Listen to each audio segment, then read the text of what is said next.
C'est à moi.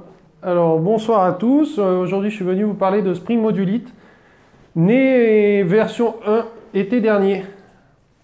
Alors, le constat en fait, après avoir bien contribué à faire des microservices, etc., Spring s'est dit on va peut-être donner un petit peu de quoi faire un monolithe proprement et faire un monolithe modulaire. Donc en gros leur constat c'est de se dire on va pouvoir garantir de faire un monolithe modulaire et de garantir surtout la modularité dans le temps. C'est-à-dire de faire en sorte que le jour où on veut peut-être isoler un module et partir en microservice, on n'ait pas à s'arracher les cheveux de la tête. Vous voyez, je l'ai fait quelques fois. Alors, quoi donc?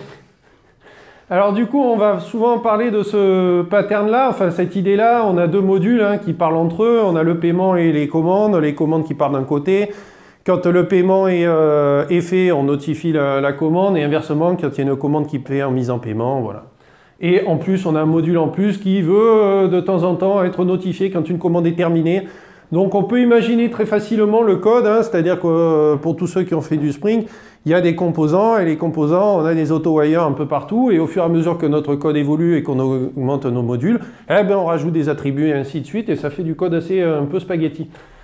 Donc, petit rappel, en Spring, ils ont mis du temps avant d'interdire ça, d'interdire les dépendances cycliques, c'est-à-dire que de faire en sorte qu'il y ait deux modules A et B qui dépendent l'un de l'autre et puis qui parlent entre eux. Donc ils ont attendu la version 2.6 pour warning et puis après 2.7 c'était interdit, même s'il y a une petite propriété pour le réactiver et pour pouvoir continuer tranquillement à faire sa dépendance cyclique. C'est quand même important. L'idée d'une dépendance cyclique, voilà, classique, on a les deux, voilà, deux managers, il y en a un qui a besoin de l'autre, et ainsi de suite. Autre dépendance cyclique rencontrée par un collègue, voilà, donc on dépend de soi-même, un petit peu un composant corse, et du coup, bon voilà, c'est pour bénéficier de l'AOP de Spring qui fournit un proxy. Vu que le proxy ne marche pas si on appelle ZIS, tu confirmes, voilà, on se fait auto-wirer soi-même et puis tout va bien. Donc ça, pas bien non plus, interdit. Donc comment mettre Spring Modulite? Alors Spring Modulite pour l'instant c'est vraiment sur l'aspect, c'est pas sur la partie réactive de Spring. Donc on reste sur la partie en thread.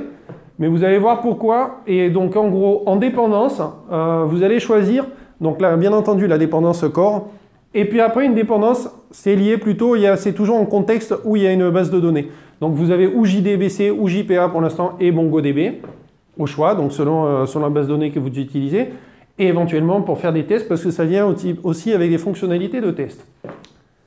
La structure du projet. Donc en fait, ce qui va vous garantir Spring Modulite, c'est qu'en fait, pour tous ceux qui ont fait du Spring Boot, vous avez toujours votre application Spring Boot qui est annotée Spring Boot application, et dessous, généralement, vous avez les différents sous-packages.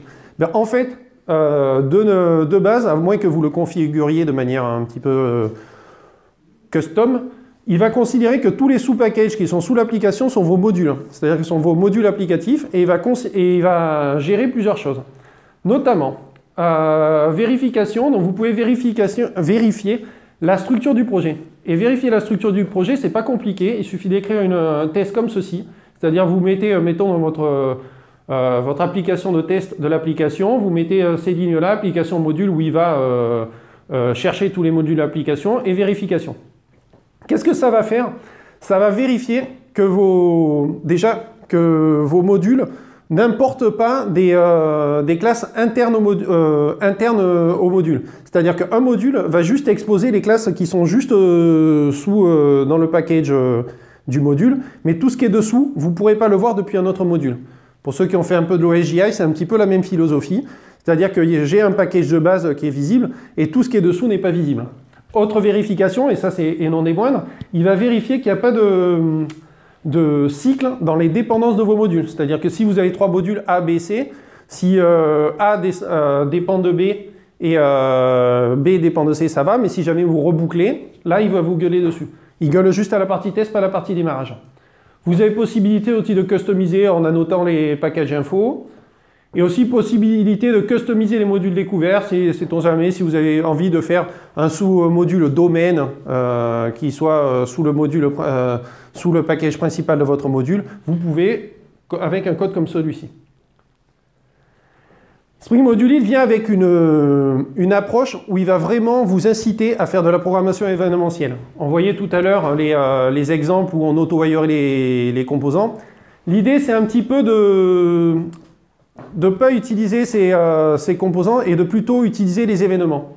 Alors pour rappel, déjà présent dans Spring Boot, vous avez un Application Event Publisher, qui est un bin que vous pouvez auto-wirer partout dans votre code. Et en fait, vous pouvez annoter des méthodes sur des bins ou des composants Spring de type Event Listener ou Transaction Event Listener.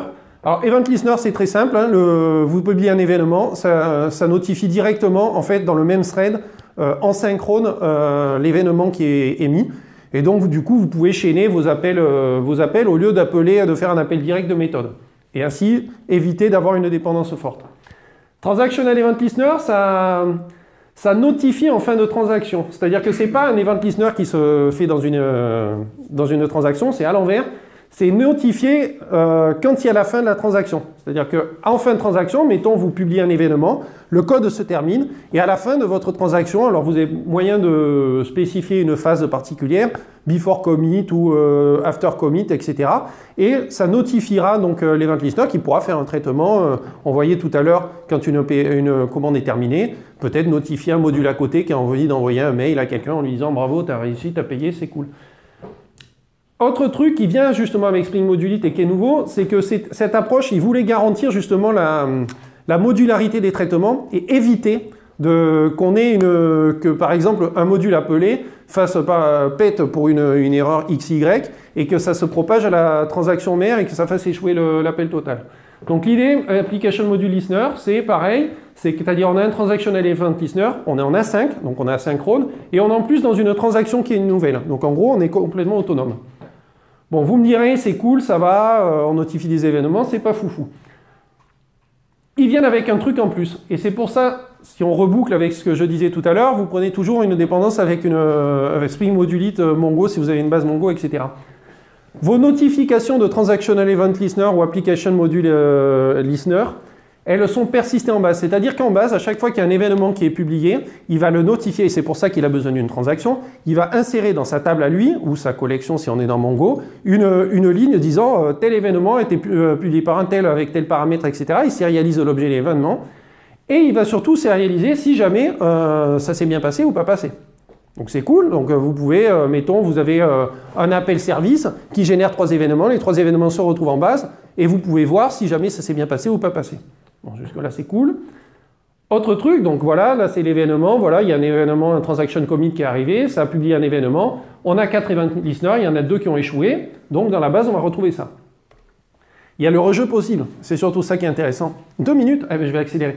Rejeu possible, donc du coup, vous avez une Event API sur laquelle vous pouvez crawler et puis rejouer éventuellement les événements, soit de manière programmatique, soit un redémarrage comme ça, enfin, en mettant une propriété au redémarrage. Bon, si vous avez multiple instances, vous évitez ça. Vous préférez coder un cron job qui ferait ça.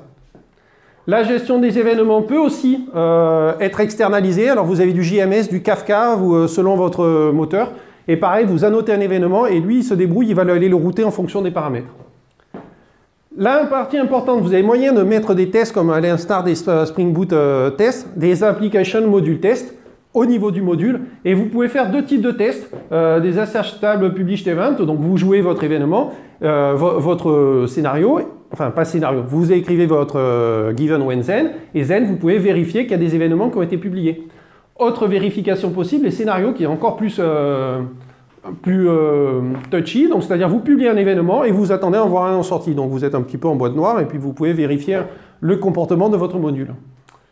Génération de documents aussi, donc vous avez moyen d'écrire des tests qui vont générer de la doc en C4, UML, etc. À vous de voir dans votre CI si vous voulez la doc à jour. La doc, ça ressemble à ça, donc c'est assez sommaire, hein, mais on peut voir les modules qui écoutent qui et qui a besoin de qui. Pareil, les bins qui sont dans chaque module. Un petit peu d'observabilité aussi. Alors vous avez la partie actuator où il y a un S component qui vous dit les différents modules que vous avez, le nom, etc. et les éventuellement dépendances.